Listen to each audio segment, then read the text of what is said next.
بسم اللہ الرحمن الرحیم۔ السلام علیکم۔ آج کا واقعہ ہے حضرت عیسیٰ علیہ السلام اور ابلیس کا واقعہ۔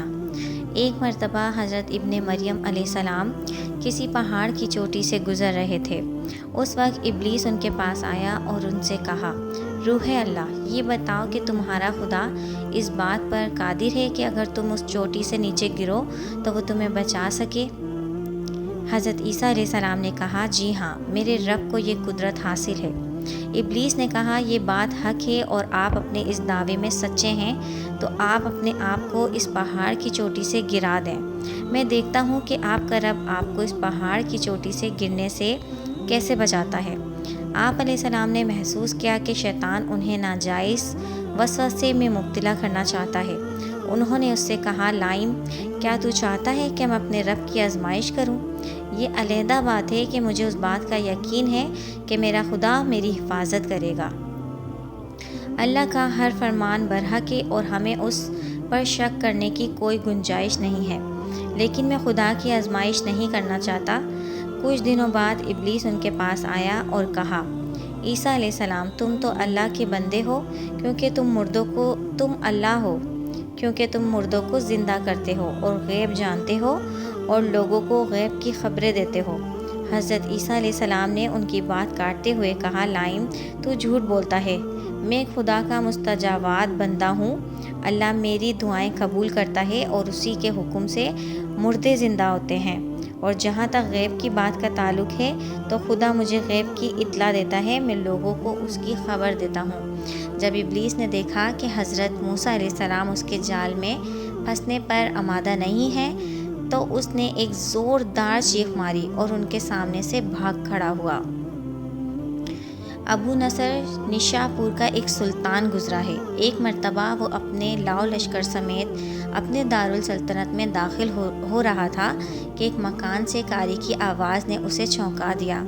ابو نصر قرآن سننے کے لیے رک گیا۔ قاری نے دل سوز آواز میں سورہ آل عمران کی آیت نمبر 26 کی تلاوت کی، جس کا ترجمہ یہ ہے، آپ کہہ دیں کہ اے اللہ، تو ہی مالک و ملک ہے، تو جسے چاہے سلطنت عطا کرے اور جسے چاہے سلطنت چھین لے، اور جس سے چاہے عزت دے اور جسے چاہے ذلت دے۔ تمام بھلائی تیرے ہاتھ میں ہے، بے شک تو ہر چیز پر قدرت رکھتا ہے۔ اس آیت مجاہدہ نے سلطان کے دل پر گہرا اثر کیا اور وہ یہ آیت سن کر کانپ گیا، گھوڑے سے اترا اور رکوع کیا اور پھر سجدہ بجا لایا۔ کچھ عرصے بعد اس قاری کی وفات ہو گئی۔ اس کے بعد اس کے ایک دوست نے خواب میں اس قاری کو دیکھا کہ خدا نے اسے جنت میں عظیم مقام عطا کیا ہے۔ اس نے قاری سے پوچھا کہ تجھے یہ مقام کس وجہ سے نصیب ہوا ہے؟ قاری نے جواب دیا، میں تو ایک بدکار اور گناہ گار انسان تھا، میرے نامہ اعمال میں ایسی کوئی خاص نیکیاں نہیں تھیں، لیکن اس کے باوجود خدا نے مجھ پر خصوصی کرم کیا اور مجھے یہ مقام عطا کیا، اور خدا نے مجھ سے فرمایا کہ تو نے دنیا میں ایک سلطان کو ہماری عظمت یاد دلائی تھی، اس کی وجہ سے ہم آج تجھ پر رحم کر رہے ہیں اور تجھے ایک بلند مقام عطا فرماتے ہیں۔ جی ہاں، اللہ تعالیٰ کا فرمان ہے، تم مجھے یاد کرو، میں تمہیں یاد کروں گا۔ پرانے زمانے میں انطاکیہ ایک بہت بڑا شہر تھا۔ یہ شہر ایشیائے کوچک میں واقع تھا۔ اس شہر کی لمبائی 12 میل تھی اور اس میں انسانوں کی ایک بڑی تعداد قیام پذیر تھی۔ انطاکیہ شہر کے لوگ گمراہ اور ظالم تھے۔ وہ ستاروں اور بتوں کی پوجا کیا کرتے تھے۔ اللہ تعالیٰ نے ان کی ہدایت کے لیے ان کے پاس 2 نبی بھیجے۔ اہل شہر نے ان کی تصدیق کی تو ان کی تقویت کے لیے تیسرے نبی کو بھیجا وہاں۔ چنانچہ تینوں انبیاء نے ان کو خدا کے راستے کی دعوت دی اور شہر کے گوشے گوشے میں تبلیغ دین کی، لوگوں کو توحید کی دعوت دی، معاد اور لوگوں کو روزہ قیامت سے آگاہ کیا اور انہیں عذاب خداوندی سے آگاہ کیا۔ اہل شہر بدبخت تھے۔ 3 انبیاء کی مشترکہ کوششوں کا ان پر کوئی خاص اثر نہ ہوا اور پورے شہر میں صرف 40 افراد نے ہی دعوت حق کو قبول کیا۔ شہر کے دوسرے لوگوں نے انبیاء اور ان کے پیروکاروں کو پکڑ کر اذیتیں دیں اور ظلم کی انتہا یہ تھی کہ ان مظلوموں کی گردنوں میں سوراخ کر کے ان میں رسیاں ڈالی گئیں اور شہر کے ظالم لوگ رقص بسمل سے لطف اندوز ہوتے۔ اس شہر میں ایک مرد مومن رہتا تھا جس کا نام حبیب النجار تھا۔ وہ ان انبیاء پر ایمان لایا تھا لیکن وہ اپنے ایمان کو مفتی رکھتا تھا۔ وہ شہر میں بیع کا کام کرتا تھا۔ جو مزدوری ملتی تھی وہ اسے 2 حصوں میں تقسیم کرتا تھا، ایک حصہ اپنے اہل خانہ کو کھلاتا تھا اور دوسرا غربا اور مساکین میں تقسیم کرتا تھا۔ جب حبیب النجار کو اس ظلم کا پتہ چلا تو انہوں نے اپنی قوم کو تبلیغ کرتے ہوئے کہا، اے میری قوم، ان رسولوں کی پیروی کرو جو تم سے کوئی اجر نہیں مانگتے اور وہ راہ راست پر ہیں، اور میں کیوں نہ اس ذات کی بندگی کو کروں جس نے مجھے پیدا کیا ہے اور جس کی طرف تم سب کو پلٹ کر جانا ہے۔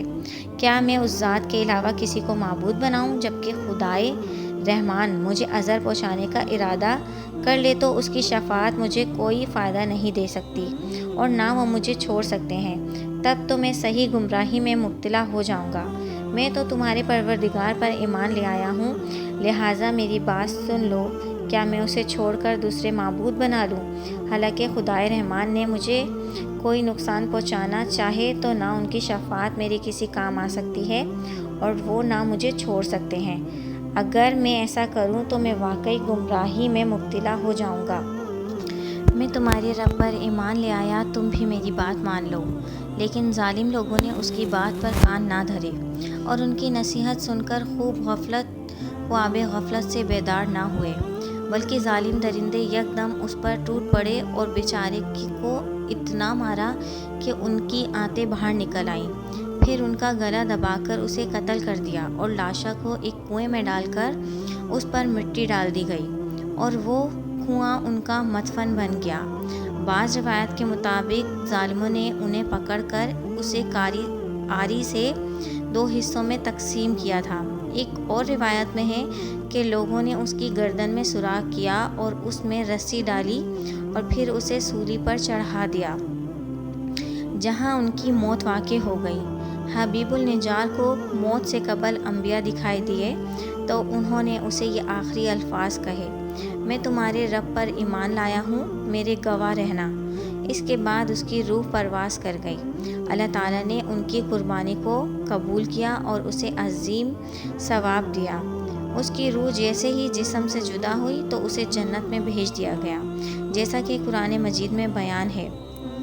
حبیب النجار کو نیک انجام مبارک ہو۔ تو دوستو، یہ تھا آج کا ہمارا واقعہ۔ اگر واقعہ پسند آیا ہو تو پلیز میرے چینل کو لائک، شیئر اینڈ سبسکرائب۔ اپنے دوستوں کے ساتھ یہ واقعہ لازمی شیئر کریے گا۔ Thanks for watching.